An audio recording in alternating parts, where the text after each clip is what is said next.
Hola.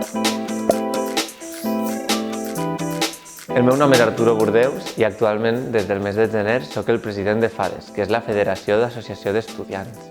Nosaltres treballem amb les diverses associacions d'estudiants dels centres, dels IES, i el que fem és dinamitzar les associacions juvenils dels IES. FADES naix com a entitat, com a federació l'any 2014, i el que tracta és d'omplir un buit, trobar el punt on sempre estaven els joves, que era en l'educació formal. Tractar de traspassar aquesta barrera que hi havia de l'educació no formal a la formal. Per tal, vam trobar la ferramenta de les associacions d'estudiants, les quals eren entitats que estaven poc aprofitades i les quals es podien dinamitzar. I ja són més de 10 els centres en els quals FADES està implantat, principalment a la província de Castelló, però també a la província de València. La federació actualment té dues línies principals d'actuació.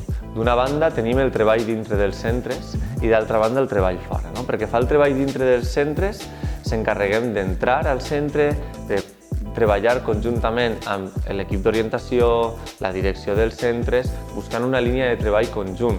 Tot això que puguem fer dintre del centre, poder portar-ho fora.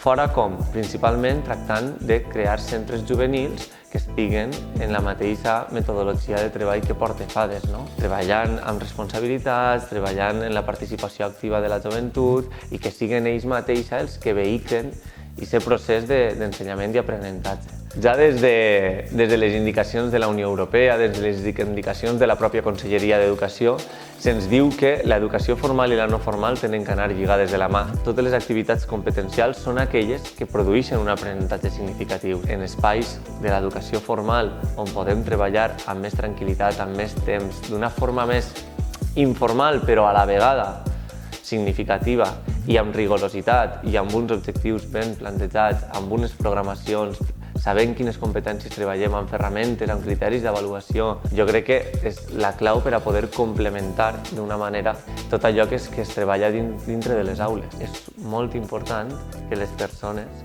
aconseguisquen, paral·lelament a l'educació formal, trobar un espai, tenir un lloc on poder, a la vegada que es disfruta, aprendre, socialitzar i tindre unes habilitats que d'alguna manera no es poden treballar al 100% en les aules, que FADES sí que ajuda a que es puguen treballar en espais d'educació no formal i així complementar una educació molt més significativa i que possibilite la consecució d'aquests objectius vitals que les persones es puguen marcar en la seva vida tant personal com professional. Adeu!